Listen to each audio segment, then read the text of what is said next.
Part 1 की बातचीत करें तो आपका आर्टिकल 1 से लेकर के 4। अच्छा, एक प्रश्न, चूंकि उसको मैं टुच्चा सा क्वेश्चन बोल सकता हूं, है ना, ऐसा कोई मतलब का नहीं है, नहीं पूछा जाता, पर जनरली इन जर्नल बच्चों में पूछा जाता है कि धारा और आर्टिकल में क्या डिफरेंस होता है। ऐसा पूछ लेते हैं, बोले संविधान में आर्टिकल क्यों लिखा है, आईपीसी में सेक्शन क्यों लिखा है।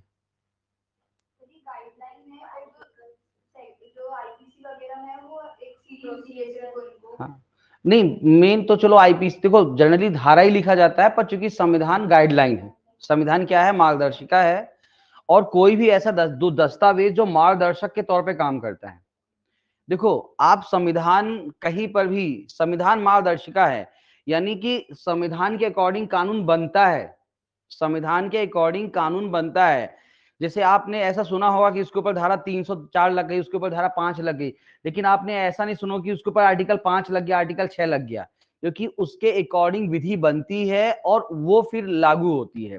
तो संविधान एक गाइडलाइन है, कोई भी दस्तावेज जो गाइडलाइन के तौर पर काम करता है वो वहां पर आर्टिकल शब्द यूज किए जाते हैं। तो कौन कौन से दस्तावेज आर्टिकल के तौर पर यूज किए जाते हैं। आप लोगों ने एक एक्ट पढ़ा होगा, इंटरनेशनल लॉ, अंतरराष्ट्रीय विधि, पढ़ा है, पढ़ लिया कि नहीं पढ़ा है, पढ़ लिया ना सभी ने। तो इंटरनेशनल लॉ आपने पढ़ा होगा, तो वहां पे यूनाइटेड नेशन ऑर्गेनाइजेशन बताया गया है, यूएनओ। यूएनओ में जो अभिसमय होते हैं, जिसको बोलते हैं कन्वेंशंस, अभिसमय क्या बोलते हैं, कन्वेंशंस होते हैं। तो कन्वेंशंस जब होते हैं तो उसमें यूएनओ के जो सदस्य, यानी कि जो सदस्य देश है, मेंबर कंट्रीज हैं, वो पार्टिसिपेट करते हैं, और पार्टिसिपेट करने के बाद वहां पे डिस्कशन होता है और फिर वहां पे गाइडलाइन बनी जाती है। ठीक है ना, जैसे बालकों के संबंध में कोई अभी समय हुआ, बालकों से रिलेटेड, चिल्ड्रन से रिलेटेड, तो फिर वहां पे भी गाइडलाइन बनती है कि बालकों के संबंध में पूरे जो जो यूनाइटेड नेशन ऑर्गेनाइजेशन के सदस्य हैं वो कैसी विधि बनाएंगे, विधि बनाते समय किन किन बातों का ध्यान रखेंगे। तो उन सभी चीजों को मेंशन करने का प्रयास किया जाता है, कहां पर, फिर देश की कानून की विधियों में।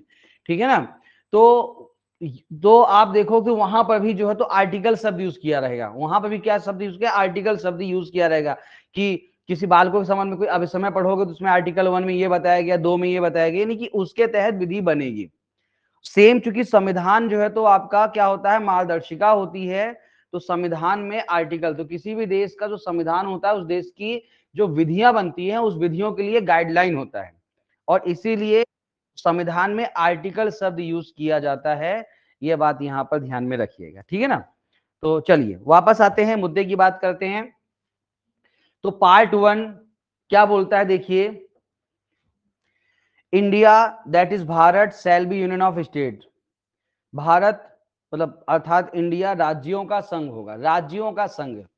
तो बेसिकली जो है तो यूनियन, कल ही मैंने डिस्कशन किया था कि यूनियन बेसिकली क्या है, राज्यों का संघ, राज्यों का संघ, यूनियन ऑफ स्टेट्स, राज्यों का संघ है।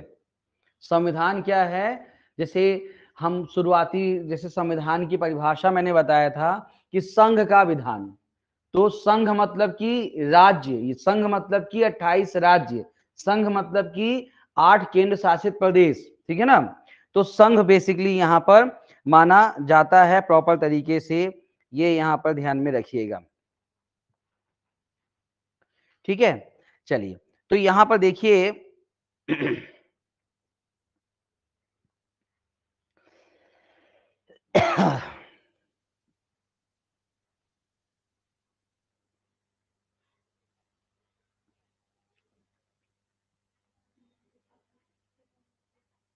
बस एक सेकंड, ठीक है। तो यहां पर देखिए कि क्या लिखा है बाकी आर्टिकल में, कि राज्य और राज्य क्षेत्र वो होंगे जो पहली अनुसूची में विनिर्दिष्ट हैं। The state and their territory there of the shall be specified in the first schedule. और फिर क्लॉज 3 में क्या लिखा है, territory of India shall comprised the territory of state, union territory specified first schedule, और फिर अदर टेरिटरी में be acquired. तो कुल मिलाकर के 3 चीजें कहता है कि राज्य के अंतर्गत 3 प्रकार के क्षेत्र आएंगे, एक राज्य आएंगे, एक यूनियन टेरिटरी आएंगी, और तीसरा आएगा एक्वायर्ड टेरिटरी। 80 acquired territory. अब एक्वायर्ड टेरिटरी के अंतर्गत आपको बता दूं कि शुरुआत में एक्वायर्ड टेरिटरी में आता था पांडिचेरी। पांडिचेरी जो है केरल के पास में, तो पहले ये एक्वायर्ड टेरिटरी में आता था, लेकिन बाद में फिर इसको यूनियन टेरिटरी में जो है तो शामिल कर दिया गया, है ना। तो अब पहले तो राज्य, अब एक चीज समझिएगा कि राज्य, तो वर्तमान में हम देखते हैं 28 स्टेट्स, हमको पता है वर्तमान में जो है तो कितने राज्य हैं, 28 राज्य हैं। यूनियन टेरिटरी क्यों बनाया गया था, यूनियन टेरिटरी बनाने की आवश्यकता क्यों पड़ी, है कुछ आइडिया? कुछ ऐसे क्षेत्र थे भारत के अंदर जो अपने आप में विशेष महत्व रखते थे, स्पेशल कह सकते हो कि इंपॉर्टेंस रखते थे। तो विशेष महत्व या तो वो ऐतिहासिक तौर पर विशेष थे या सांस्कृतिक तौर पर विशेष थे। तो इसके लिए, और या फिर कंट्रोल, क्योंकि वहां पर केंद्र का कंट्रोल चाहिए था, इसलिए भी जो है तो उसको टेरिटरी नाम दिया गया।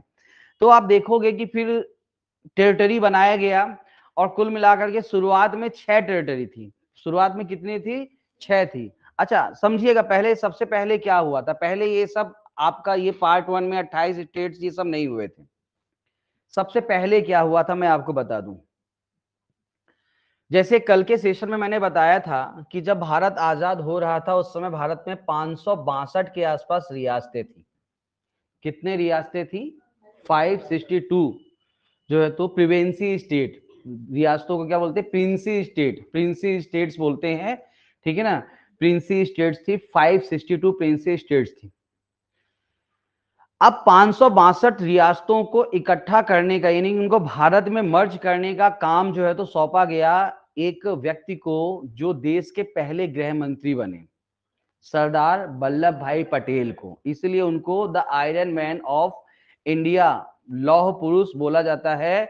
और उनकी इसी चीज की याद में, चूंकि उन्होंने भारत को एक किया था, ठीक है ना, तो इसके लिए statue of unity, statue of unity, क्योंकि उन्होंने भारत को यूनिट, यानी एक यूनिट में बांधा था, तो स्टेचू ऑफ यूनिटी जो आपका नर्मदा नदी के किनारे गुजरात में है ना, देखा कौन सा बांध भी है वहां पर, तो बनी हुई है, बांध के पास में है सरदार सरोवर, देख लेना, मुझे इतना याद नहीं आ रहा है अभी, ठीक है। अच्छा ये जो सरदार जी जो थे हमारे वल्लभ भाई पटेल जी थे, तो ये किसी भी रियासत के पास जाते थे और उसके सामने 2 ऑप्शन रखते थे, एक थे बुलेट और एक थे बॉलेट, है ना। वो पिक्चर देखी होगी मुन्ना भाई एमबीबीएस, नहीं एमबीबीएस नहीं, लगे रहो मुन्ना भाई, जो उसका दूसरा पार्ट था, तो उसमें जो एक कैरेक्टर था लकी सिंह का, पंजाबी एक कैरेक्टर था जो बोमन ईरानी निभाया, तो वो क्या करता था कि वो मतलब रिश्वत आमने 2 ऑप्शन रखता था, ये बॉलेट ये बुलेट, चूज करो क्या चाहिए। ये भी उसी तरह से जाते थे, लेकिन बस ये कि ऐसा थोड़ा बुलेट बॉलेट नहीं बोलते थे, बिल्कुल आराम से बताते थे कि देखिए साहब ऐसा है कि हम आजाद होने वाले हैं और हम सभी मर्ज हो करके भारत एक, हम लोग एक एक देश में बंधने वाले हैं। तो आप जो है तो आपका राजा का ओहदा बना रहेगा, लेकिन बस आपकी राजपाट नहीं चलेगा, आप राजा बने रहोगे। आप प्रीवी पर्स ले लो, आप क्या ले लो? प्रीवी पर्स, एक कॉन्सेप्ट चला था प्रीवी पर्स। तो उनको बोला था कि आप राजा रहोगे और आपको पैसा कौन देगा? सरकार, भारत सरकार आपको पैसा देगी, ठीक है ना। तो खूब प्रीवी पर्स के नाम पे लाखों रुपए दिए जाते थे। बाद में इंदिरा गांधी जी ने प्रीवी पर्स को बंद कर दिया था, पर हम बताऊंगा उसको भी। तो प्रीवी पर्स दिए जाते थे राजा महाराजाओं को, ठीक है। तो उनको ऑप्शन दिया था कि या तो आप प्रीवी पर्स ले लो, यानी पैसा, आप सब मर्ज हो जाओ सरकार में, भारत में, आप भारत में मर्ज हो जाओ, और इसके लिए बस किले के अंदर आप अपना साम्राज्य चलाओ, किले के बाहर सब कुछ भारत सरकार का। इच्छा से मर्ज हो रहे तो ठीक है, नहीं तो बाहर सेना खड़ी है हमारी, हम आक्रमण बोलेंगे, आपको कब्जे में कर लेंगे। तो 2 ऑप्शन, 2 ही था, या तो मर्ज हो जाओ या तो हम तुमको युद्ध करके जीत लेंगे। ऐसे करके 562 रियासतों को इकट्ठा करने का काम जो है तो सरदार वल्लभ भाई पटेल ने किया। जहां पर साम दाम दंड भेद सब अपनाया, जहां पर बात से मामला निपट गया बात से निपटा दिया, जहां पर थोड़ा युद्ध करने की जरूरत पड़ी तो वहां पर थोड़ा, पर जहां तक याद है कि केवल 3 रियासतों में ही दिक्कत हुई थी, जूनागढ़ में, हैदराबाद में और जम्मू कश्मीर में। तो 3 रियासतों को लेकर के बाकी छोटी मोटी बातचीत तो एक आध जगह और हुई, लेकिन मोटे तौर पर 3 रियासतें इधर ऐसी थी जो ज्यादा विरोध कर रही थी। तो फिर 3 जगह, जूनागढ़ में तो बहुमत हो गया था वहां पर, चूंकि वहां जूनागढ़ में क्या प्रॉब्लम होती कि वहां पर जो शासक था मुस्लिम था, जूनागढ़ में शासक मुस्लिम था, जनता हिंदू थी। तो शासक जो है तो कहां जुड़ना चाह रहा था, पाकिस्तान के साथ, लेकिन जनता कहां जुड़ना चाह रही थी, हिंदुस्तान के साथ। तो फिर बोला वोटिंग करवा दो। जम्मू कश्मीर में भी क्या था, जम्मू कश्मीर में शासक हिंदू था, लेकिन वहां की जनता जो थी वो मुसलमान अधिकांश थी, मुस्लिम भी थी, और वहां पर चूंकि कश्मीरी जो पंडित जिनको बोला जाता है, हिंदू भी कुछ थी, लेकिन उनकी संख्या कम थी, मुस्लिम संख्या ज्यादा थी। तो वहां पर भी, अच्छा वहां पर भी जो है तो यदि वोटिंग हो जाती, जिसके पक्ष में सरदार वल्लभ भाई पटेल थे, तो वहां पर वोटिंग यदि हो जाती तो हो सकता है कि जम्मू कश्मीर का इतना नाटक तब नहीं होता यदि सरदार पटेल जम्मू कश्मीर में लग जाते। लेकिन प्रॉब्लम यह था कि सरदार पटेल ने नेहरू जी को बोला कि आप थोड़ा सा देख लो, जम्मू कश्मीर का मसला आप निपटा लो। लेकिन नेहरू जी थोड़ा सा, देखो क्या होता है ना, हर नेता की अपनी छवि होती है, तो यहाँ पे भाजपा कांग्रेस के हिसाब से मत सोचना।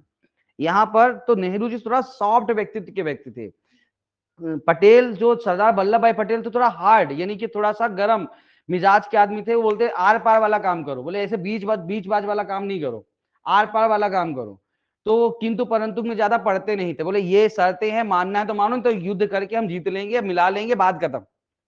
तो सरदार पटेल ऐसे चलते थे, नेहरू जी ऐसे नहीं चलते थे। वो सोचते थे कि थोड़ा सबकी सोच के, सबकी सुन के चले। तो सबकी सुनने के चक्कर में फिर जब पाकिस्तान ने कश्मीर पे आक्रमण कर दिया, क्योंकि उनको कश्मीर उनको भी चाहिए था, और इधर जब राजा हरि सिंह को लगा कि भैया हमारा पाकिस्तान चला जाएगा, तो अपनी शर्तों पर, उस समय भी अपनी शर्तों पर भारत से मर्ज हुए कि हमको विशेष राज्य का दर्जा मिलेगा, ये वो फलान ढिमका सब कुछ। तो उसके बाद इतनी सब कहानी हुई। तीसरा जो है तो आपका हैदराबाद, तो हैदराबाद के जो निजाम थे वो भी पाकिस्तान के साथ मिलना चाह रहे थे, है ना। ऐसे भोपाल में भी नाटक हुआ था, भोपाल के भी जो नवाब थे वो भी चाह रहे थे कि हमको पाकिस्तान में मर्ज कर दिया जाए। तो अब ऐसा हो जाता तो फिर क्या होता, फिर ऐसा हो जाता तो जो आपका, अब ये थोड़ा बनाने का प्रयास करता हूँ, चलो ये भारत ऐसा बन गया, ठीक है ना, कैसा भी बन गया थोड़ा, ठीक है। तो एक यहाँ पाकिस्तान मिल जाता और एक पाकिस्तान यहाँ मिल जाता, और एक पाकिस्तान यहाँ था और एक पाकिस्तान यहाँ था, बाद में ये बांग्लादेश हो गया, है ना। तो कहने का मतलब यदि भोपाल और हैदराबाद को भी जो है तो पाकिस्तान बना दिया जाता तो 4 पाकिस्तान हो जाते, है ना, यानी चार चार जो है तो पार्ट। लेकिन फिर ये बोले ऐसा नहीं, बोले ऐसा कभी नहीं होगा, इस तरह से बीच में कोई पाकिस्तान हम नहीं बनाएंगे, ये जो है तो भारत में मर्ज होगा। फिर हैदराबाद में युद्ध वगैरह हुआ था, काफी बड़ा युद्ध हुआ था। जस्टिस ब्रिगेडियर चौधरी जो है तो उस युद्ध का पार्टिसिपेट किया था, बहुत सारी बातें हैं, है ना। तो उस प्रकार से जो है तो उसको जीता गया था। क्लियर कहानी। चलिए, तो कुल मिलाकर के सरदार पटेल ने 562 रियासतों को इकट्ठा किया और इनको 4 पार्ट में डिवाइड किया, ए बी सी और डी। ए में 10 रियासतों को, मतलब सभी 562 रियासतों को ऐसा मोटा मोटा मर्ज करके 10 ऐसे 10 पार्ट बनाए, तो ए में डाल दिया। करीब 8 पार्ट बनाए थे, 8 पार्ट बनाए थे उनको बी में डाल दिया, 9 पार्ट के आसपास सी में डाल दिया, और एक पार्ट बना के डी में डाल दिया। तो ऐसे 10, 8, 9 और एक ऐसे करके ए बी सी डी करके 4 पार्ट में बांध करके सभी रियासतों को उसमें मर्ज कर दिया।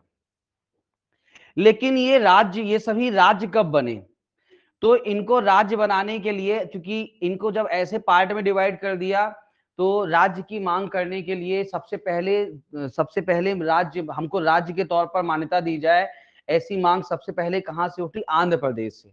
आंध्र प्रदेश में एक लोकल नेता थे, मैं नाम उनका एकदम से मिस कर रहा हूं, छोटा सा नाम है, थोड़ा सा आंध्र प्रदेश का है तो चूंकि थोड़ा सा तेलुगु टाइप से नाम है, ठीक है ना, राम लल्लू ऐसे कुछ नाम, लग्गू लग्गू ऐसे कुछ नाम था, राम था एक उसके नाम में, बाकी ऐसा पीछे और कुछ जुड़ा हुआ था।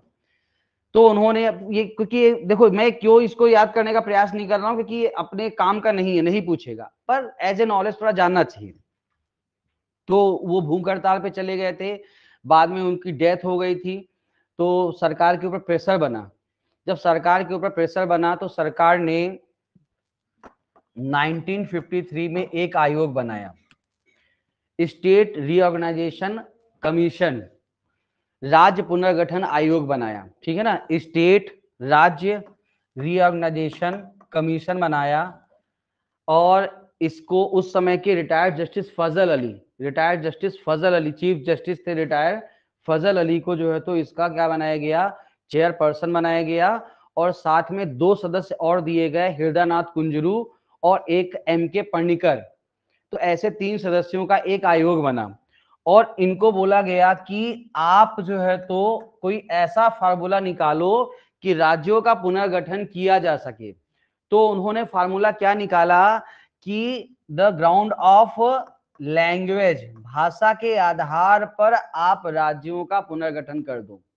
किसके आधार पर राज्यों का पुनर्गठन कर दो, भाषा के आधार पर।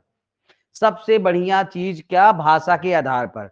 बोले हमारे देश में भाषाएं बहुत बोली जाती है, तो आप ऐसे करोगे तो काम नहीं चलेगा, तो आप भाषा के आधार पे कर दो, ठीक है। तो भाषा के आधार पे राज्यों का पुनर्गठन करने का काम इनको दिया गया। तो फिर इन्होंने 1956 को अपनी रिपोर्ट सौंपी और 1956 को उस समय भारत में 14 स्टेट और 6 यूनियन टेरिटरी को स्थापित किया। कितने, 14 स्टेट और 6 यूनियन टेरिटरी को स्थापित किया। यानी कि और इसी में आपका मध्य प्रदेश भी शामिल था, ध्यान रखिएगा, इसी में आपका मध्य प्रदेश भी शामिल था। मध्य प्रदेश की स्थापना दिवस हम पढ़ते हैं ना 1 नवंबर 1956 को। भाषा के आधार पर बनने वाला पहला राज्य कौन सा था, तो भाषा के आधार पहला राज्य था आंध्र प्रदेश, ठीक है ना, लिख सकते हो। भाषा के आधार पर गठित होने वाला पहला राज्य, जितने तेलुगु बोलने वाले थे, तेलुगु भाषी सभी आंध्र प्रदेश में चले गए। तमिल बोलने वालों के लिए तमिलनाडु बना, कन्नड़ बोलने वालों के लिए कर्नाटक बना। चूंकि उस समय गुजराती और मराठी मिक्स एरिया भी थे, तो गुजरात और महाराष्ट्र इकट्ठा, अभी ये चूंकि अपने कितना इतिहास नहीं पढ़ना क्योंकि हम MP के हैं। गुजरात, यदि हम लोग गुजरात की एग्जाम दे रहे होते या महाराष्ट्र की एग्जाम दे रहे होते तो हमें उतना पढ़ना पड़ता, पर पहले गुजरात और महाराष्ट्र इकट्ठा था। और गुजरात और महाराष्ट्र अधिकांश पार्ट मिलकर के एक राज्य का नाम था सौराष्ट्र, ठीक है ना, सौराष्ट्र। और बंबई एक अलग, मतलब बॉम्बे, बॉम्बे एक अलग, मतलब अकेला बंबई, जो बंबई है ना, अभी चूंकि बंबई हम कब महाराष्ट्र में पढ़ते हैं, पर बंबई एक अकेला राज्य था, मतलब एक अकेला राज्य था, अकेला स्टेट ऑफ बॉम्बे के नाम से जाना जाता था, ठीक है ना, स्टेट ऑफ बॉम्बे के नाम से जाना जाता था। तो ऐसे करके फिर इधर भी उत्तर प्रदेश, पहले उत्तर प्रदेश बिहार, ये तो बिहार बन गया था, उत्तर प्रदेश बन गया था, उत्तराखंड तो पहले, ये सब झारखंड सभी इसी में मर्ज थे। और ये इधर आपका उड़ीसा है ना, उड़ीसा। तो ऐसे करके जो मेन उड़ीसा, इधर आपका स्टेट ऑफ पेप्सू, पहले पंजाब हरियाणा इकट्ठा था, उसको बोलते थे पेप्सू, पेप्सू राज्य। आप कभी एक आध केस मिलेगा स्टेट ऑफ पेप्सू, तो पंजाब हरियाणा इकट्ठा था, उसको बोलते थे पेप्सू।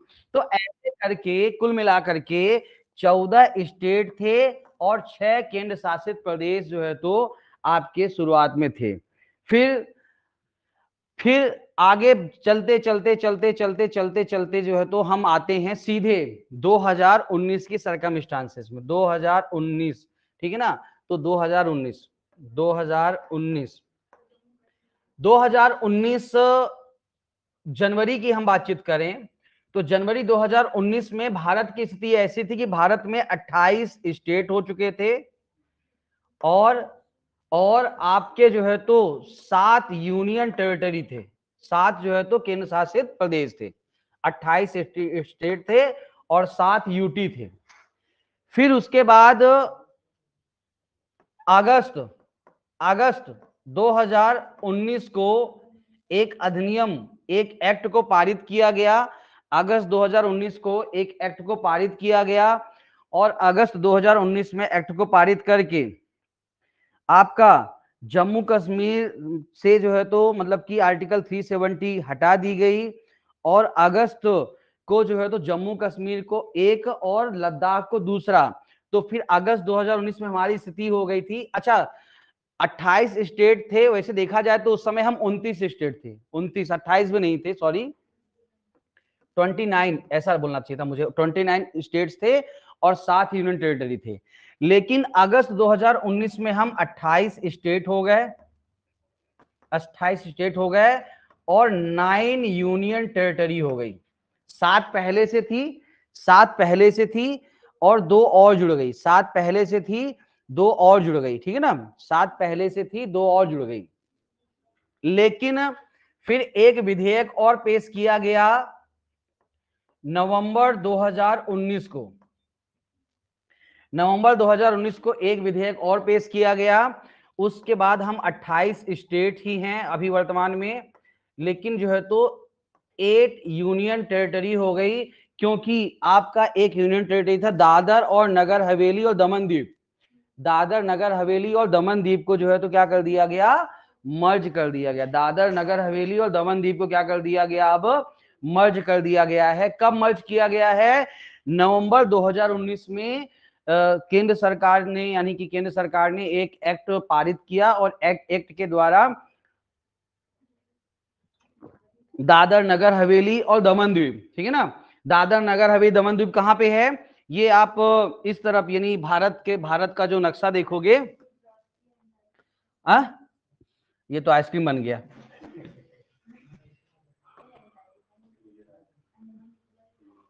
ठीक है, तो दादर नगर कहां पे है बताओ, किस तरफ है, इस तरफ, यहाँ पे ऐसे छोटे छोटे आइलैंड में बना हुआ है। लक्षद्वीप कहां पे, अभी जहां प्रधानमंत्री मोदी जी भटक रहे हैं, ये नीचे, नहीं ये इधर कहीं है, इधर इधर नीचे, इधर नीचे, इधर नीचे, ठीक है ना।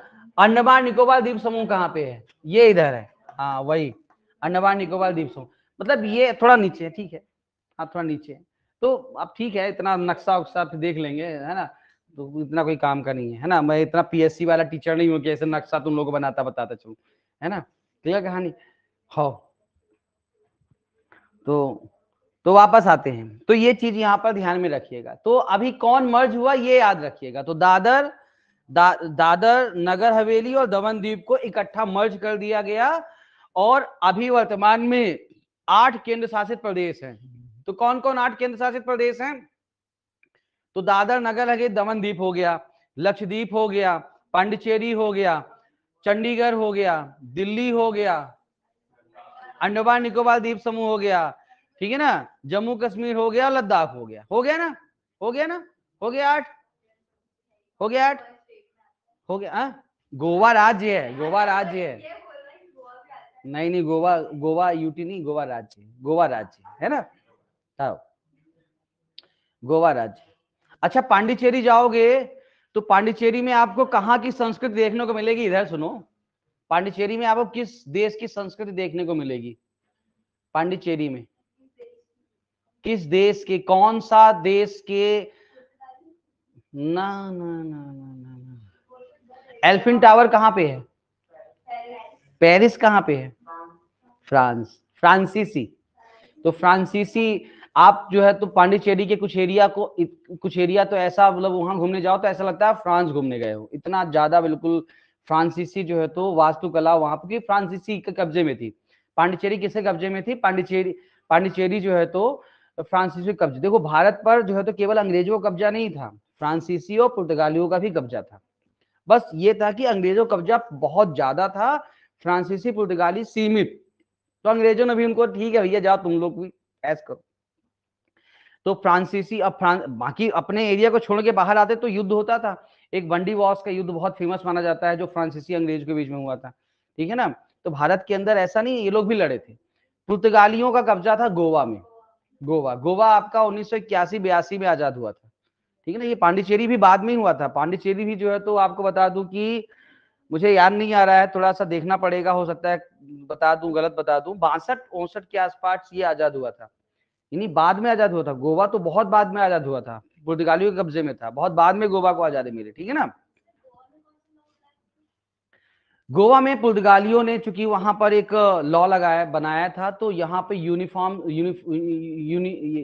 वो सिविल वो क्या कहते हैं, अरे वो है ना uniform civil code, uniform civil code, मतलब गोवा में आप किसी भी जाति धर्म के हो, वहां पर एक पर्टिकुलर तरीके से ही मैरिज होती है, कोर्ट मैरिज जिसको बोलते हैं, चर्च में जा करके। तो आप चाहे यदि आपको जो है ना, तो किसी को खासकर सेलिब्रिटी वगैरह, जैसे आपको याद होगा एक सेलिब्रिटी है भारती, तो भारती ने गोवा में जाके शादी की।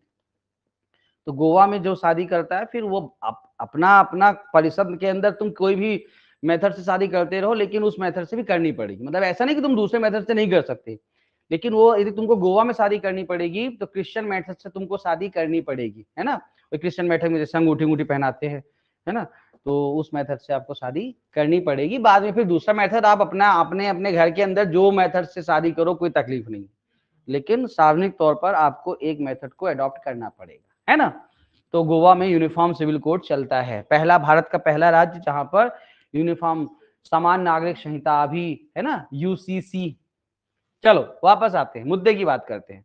समझ में आ गया, थोड़ा थोड़ा बत्ती जली।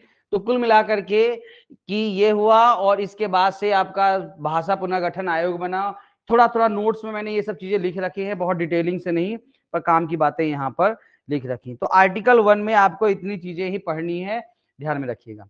आर्टिकल 2, आर्टिकल 2 देखो तो क्या कहता है, admission establish the new state. ये कोई तकलीफ नहीं है, नए राज्यों का प्रवेश या उसकी स्थापना ऐसे निबंधनों शर्तों के अंतर्गत किया जाएगा जिन्हें संसद, पार्लियामेंट, तो वहां पे देखो लिखा है संसद विधि द्वारा, पार्लियामेंट में बाय लॉ, ठीक है ना। तो संसद विधि द्वारा नए राज्यों की प्रवेश या स्थापना कर सकता है, संसद विधि द्वारा। तो संसद अब जैसे जैसे अब ये विधि द्वारा, तो कैसे, कौन सा कुछ ऐसे चीज हुआ। तो देखो डोमिनियन सरकार, क्या हुआ था कि जब हम आजाद हुए थे, आजाद हम कब हुए थे, 14 अगस्त 1947 को हम क्या हुए थे, आजाद हुए थे। हमारा संविधान लागू हुआ था 26 जनवरी 1950 को, है ना। इसके पहले 14, सॉरी, हम 15 अगस्त को आजाद हुए थे। तुम पाकिस्तान की आजादी हमको बता रहे हो और कोई टोक भी नहीं रहा है। हाँ हाँ सॉरी, मैं थोड़ा 15 अगस्त है ना, पाकिस्तान हमको पाकिस्तानी का बना दियो है। 14 अगस्त को पाकिस्तान आजाद हुआ था और 15 अगस्त को हिंदुस्तान आजाद हुआ था, ठीक है ना। तो 15 अगस्त 1947 को हम आजाद हुए, 26 जनवरी 1950 को जो है तो हमारा संविधान लागू हुआ। अब 15 अगस्त के पहले का जो भारत था उसको बोलते थे ब्रिटिश इंडिया, ब्रिटिश इंडिया, ठीक है ना। 15 अगस्त के पहले का, 14 अगस्त के पहले का जो भारत था उसको बोलते थे ब्रिटिश इंडिया। फिर 15 अगस्त के बाद से लेकर के 26 जनवरी तक के भारत को बोलते हैं डोमिनियम इंडिया। क्या बोला जाता है, डोमिनियम, इंग्लिश में सब डोमिनियम ही चलता है, डोमिनियम इंडिया। और 26 जनवरी के बाद फिर भारत यानी कि इंडिया, अब इसको बोला जाता है गवर्नमेंट ऑफ इंडिया, ठीक है ना। इसके बाद की सरकार को क्या बोलता है, गवर्नमेंट ऑफ इंडिया। तो देखा जाए तो भारत सरकार का सही कामकाज कब से चालू हुआ था, 26 जनवरी 1950 से। और तभी हमारे देश के पहले, मतलब उसके बाद से ही फिर राष्ट्रपति, उप सभी राष्ट्रपति, उसके पहले, इसके पहले जो डोमिनियम इंडिया थे ना, तो वहां पर गवर्नर जनरल थे। तो स्वतंत्र भारत के पहले गवर्नर जनरल कौन थे, लॉर्ड माउंटबेटन। और फिर उसके बाद गोपालचारी, गोपालचारी। और फिर जैसे ही संविधान लागू हो गया और संविधान के हिसाब से देश चलने लगा, तो देश के फिर पहले राष्ट्रपति बने डॉक्टर राजेंद्र प्रसाद, है ना। प्रधानमंत्री, देश के प्रधानमंत्री नियुक्त हो गए थे 15 अगस्त के दिन से ही, लेकिन राष्ट्रपति की नियुक्ति हुई थी 26 जनवरी के बाद, है ना। तो 26 जनवरी और उसके बाद, मतलब 26 जनवरी को ही, उसके 26 जनवरी से ही राष्ट्रपति की नियुक्ति वगैरह सब हुई थी। ये बात यहाँ पे ध्यान में रखें। फिर धीरे धीरे 2-3 दिन में सब कुछ किया। 26 जनवरी में आपको याद होगा फिर 28 सुप्रीम कोर्ट की भी स्थापना की, सुप्रीम कोर्ट को भी स्थापना की। भारत में पहला सुप्रीम कोर्ट कब स्थापित हुआ था, 1773 में कलकत्ता में, यानी कि अंग्रेजों ने पहला सुप्रीम कोर्ट 1773 कलकत्ता में जो है तो स्थापित किया था। और स्वतंत्र भारत का सुप्रीम कोर्ट, यानी वर्तमान में जो सुप्रीम कोर्ट आप देखते हो, ये स्थापित हुआ था। आप लिखना चाहो तो लिख सकते हो, नहीं तो मैं वहां भी बताऊंगा, सुप्रीम कोर्ट पढ़ाऊंगा तो 28 जनवरी 1950, 28 जनवरी 1950 जो हम सुप्रीम कोर्ट, एपेक्स कोड क्या बोलते हैं सुप्रीम कोर्ट को? एपेक्स कोड भी बोलते हैं, एपेक्स कोड भी बोलते हैं। क्यों बोलते हैं एपेक्स कोड, क्यों बोलते हैं? चलो बाद में बताऊंगा, सुप्रीम कोर्ट पढ़ाऊंगा तो बताऊंगा, अभी मुझे भी थोड़ा याद नहीं आ रहा। सच बोल दिया पहले यार, बोले सर को भी याद नहीं है। आओ, क्योंकि ये क्या, ये चीजें इतनी काम की नहीं रहती। एपेक्स को क्यों बोलते हैं, जाने रहो बोलते हैं, आपसे सिविल जज में नहीं पूछेगा।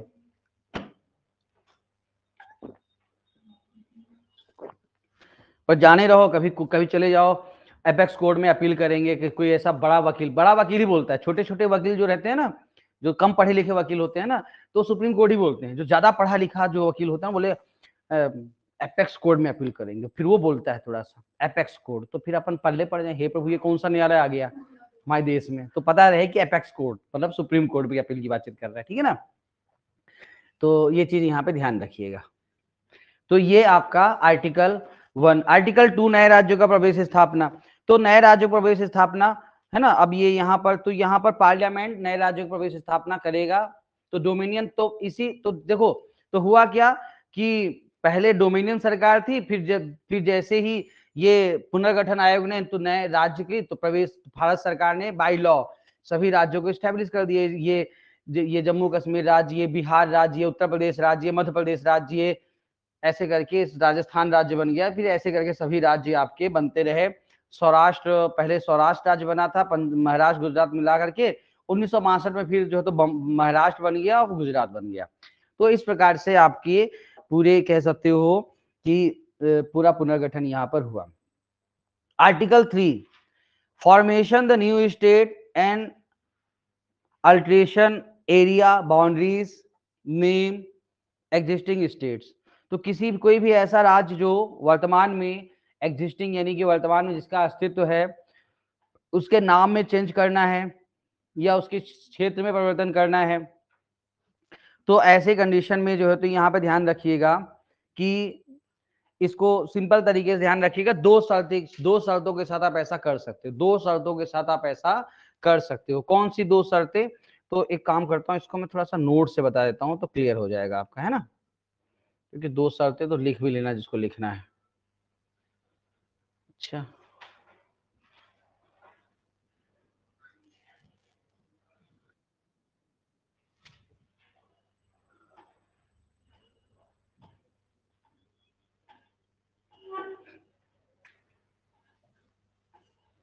देखो ये सभी मैंने यहाँ पे नोट्स में लिख दिया है प्रॉपर तरीके से कि India that is Bharat shall be union of states, ये सब चीजें। ये पार्ट ए में 10 थे, पार्ट बी में 8 थे, सी में 9 थे, डी में ए सही बता दिया मैंने आपको। और ये सभी पुनर्गठन एक आयोग का गठन किया गया था और 56 में राज्यों का पुनर्गठन सभी एक ही पायदान में, ठीक है ना। तो शुरुआत में 14 राज्य, 6 केंद्र शासित प्रदेश से, बाद में 28 और वो हो गए। बहुत डिटेलिंग मैंने नहीं लिखा है, जो आपको बता दिया कि हृदयनाथ कुंजरू, फजल अली, क्योंकि वो सब चीजें जान लो, उतना पूछता नहीं है। तो मैंने अननेसेसरी चीजों को नोट्स में केवल वो लिखा जो पूछता है, ठीक है। अभी चूंकि ये नया हुआ है तो ये बता दिया, अगस्त में जो है तो आपका जम्मू कश्मीर पुनर्गठन अधिनियम 2019 पारित किया गया और जम्मू कश्मीर और लद्दाख 2 केंद्र शासित प्रदेश, और बाद में अभी नवंबर 2019 में आपका दादर और नगर हवेली और दमन द्वीप को क्या है मर्ज कर दिया गया, ठीक है ना। तो ये सभी चीजों को अपन ने देख लिया। तो ये अपन देख रहे थे आर्टिकल 3। तो आर्टिकल 3 में हम देख रहे थे कि पार्लियामेंट जो है तो संसद विधि द्वारा नए राज्यों का निर्माण और वर्तमान राज्यों के क्षेत्र सीमाओं में परिवर्तन कर सकता है। पहला जो विधेयक होता है, अब यहां पर एक शब्द निकल के आता है विधेयक, हिंदी में बोलते हैं विधेयक और इंग्लिश में बोलते हैं इसको बिल। क्या होता है ये? What is bill? विधि बनाने का प्रस्ताव जो संसद, ये मतलब किसी भी मतलब विधायिका के समक्ष पेश किया जाता है। विधि बनाने का प्रस्ताव जो विधायिका के समक्ष पेश किया जाता है वो आर्टिकल 3 के तहत, पहला विधेयक संविधान में जो पेश किया जाता है वो आर्टिकल 3 के तहत पेश किया जाता है। और बेसिकली जो है तो ये विधेयक कह सकते हो पेश करने के पहले 2 शर्तें, तो जैसे मान लो किसी भी राज्य का नाम बदलना है, किसी राज्य का पार्टीशन करना है, तो सबसे पहला काम क्या उस राज्य की विधानसभा से तो पूछा जाएगा ना। तो जैसे मध्य प्रदेश को मान लो 2 पार्ट में डिवाइड करना है, मध्य प्रदेश छत्तीसगढ़ बनाना है, तो फिर मध्य प्रदेश की विधानसभा से पूछा जाएगा। उत्तर प्रदेश को उत्तर प्रदेश और उत्तराखंड में बांटना है तो उत्तर प्रदेश की विधानसभा से पूछा जाएगा। और साथ में किसके साथ सिफारिश, रिकमेंडेशन, किसकी रिकमेंडेशन पर ऐसा किया जाएगा, राष्ट्रपति की, राष्ट्रपति की। तो यही देखो यहाँ पर मैंने लिख दिया कि इस अनुच्छेद के तहत कोई विधेयक राष्ट्रपति की सिफारिश के बाद under this article will be presented in parliament only after the president recommendation. राष्ट्रपति की सिफारिश के बाद कोई भी विधेयक संसद यानी कि पार्लियामेंट के सामने पेश किया जाएगा। और दूसरा कि जिस राज्य क्षेत्र में परिवर्तन किया जा रहा है उसके विधानमंडल द्वारा निर्देशित विनिर्दिष्ट अवधि में या राष्ट्रपति द्वारा तय की विचार करने के बाद ही, यानी कि उस बिल के संबंध में कंसीडर किया जाएगा, किसके सामने, consider within the specific period in reference of within such further period as president may be allowed.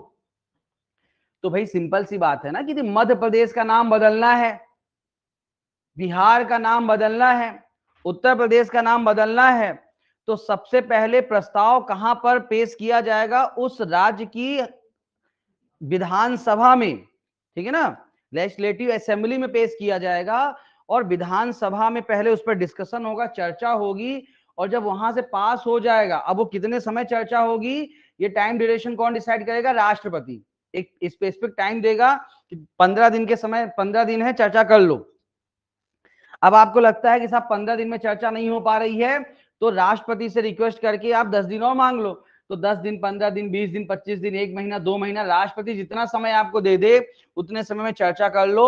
और फिर राष्ट्रपति की रिकमेंडेशन के साथ वह बिल कहां इंट्रोड्यूस होगा, पार्लियामेंट के सामने, पार्लियामेंट नहीं, पार्लियामेंट यानी कि लोकसभा या राज्यसभा, हाउस ऑफ पीपुल या council of state, the front of house of people या स्टेट, लोकसभा या राज्यसभा के सामने क्या होगा, पेश होगा। फिर उसके बाद प्रॉपर्ली वहां पर डिस्कशन होगा, मेजॉरिटी में पास किया जाएगा, और उसके बाद जो है तो आपका, ठीक है ना, तो ये चीज यहां पर ध्यान में रखिएगा। तो कुल मिलाकर के नए राज्यों के संबंध में, नए राज्यों में संशोधन के संबंध में कोई बिल, अच्छा पहला बिल तो नहीं बोल सकते हैं, पहला बिल तो आर्टिकल 1 में भी हो सकता है, मतलब बिल वहां भी पेश हो सकता है, 2 में भी हो सकता है, 3 में भी हो सकता है, पर मतलब ये इसको ऐसा ध्यान रखना कि नए राज्यों के निर्माण और वर्तमान राज्यों में परिवर्तन संबंधी जो बिल पेश किया जाता है आर्टिकल 3 के तहत 2 शर्तों के साथ पेश किया जाता है। तो ऐसे यहाँ पर ध्यान रखना, 2 शर्तें बस यहीं पर, तो राष्ट्रपति की सिफारिश और राज्य विधानमंडल द्वारा विचार, है ना, रिकमेंडेशन बाय प्रेसिडेंट और consideration by state legislative assembly, है ना, स्टेट लेजिस्लेटिव असेंबली। तो ऐसे याद रखना। क्लियर कहानी, बात समझ में आ रही है। तो ये आपका आर्टिकल 3 यहां पे कहता है। आर्टिकल 4 कोई काम का नहीं है। अच्छा एक चीज और ध्यान रखना, आर्टिकल 1 के साथ जो है तो शेड्यूल 1 पढ़ा जाता है। आर्टिकल 1 के साथ क्या पढ़ा जाता है, शेड्यूल 1। आर्टिकल 1 में लिखा हुआ है ना प्रथम अनुसूची में 1, तो आपके वर्तमान की जो स्थिति है, जिन्होंने बिल्कुल नया बैरट खरीदा हो, नया बैरट, बिल्कुल अभी नया बैरट, तो जिनके पास है बिल्कुल नया बैरट, न्यू, कब खरीदा, लाओ दिखाओ, 2023, देखें पक्का 2023 का है, नहीं नहीं 2023 लिख भर दिया जाता है फ्रंट में, तुमको क्या पता ये बुक लिखने वाले का काम करते हैं, अंदर कुछ नहीं करते हैं अमेंडमेंट, फ्रंट में लिख देंगे 2023। जाओ बच्चों, अब तुम परेशान हो, तुम कोई करेक्शन किया नहीं है और तुम परेशान होते रहोगे। नहीं, लेकिन यहाँ पे 28 राज्य देखो, तेलंगाना है और जम्मू कश्मीर, लद्दाख, बिल्कुल बहुत बढ़िया। अरे 9 केंद्र शासित यूनियन टेरिटरी देखो, 9 ही बता रहा है, दिल्ली, अच्छा नहीं नहीं 9, ठीक है सही है, सही, इसमें बिल्कुल सही है,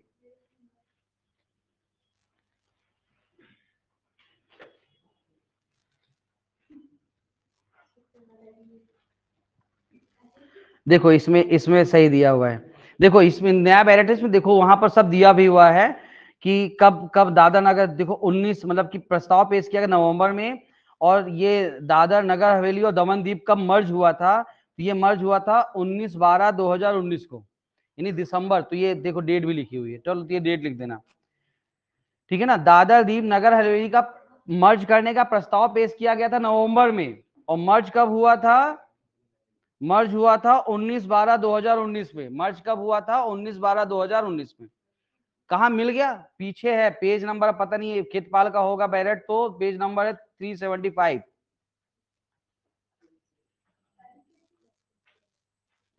19/12/2019,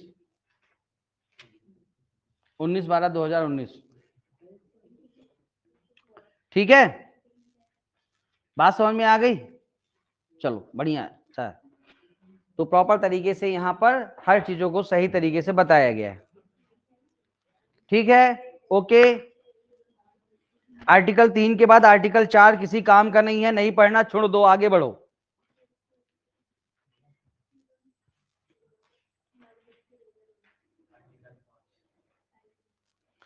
अब आते हैं नागरिकता क्या होती, व्हाट इज सिटीजनशिप। नागरिकता क्या होती है, व्हाट इज सिटीजनशिप।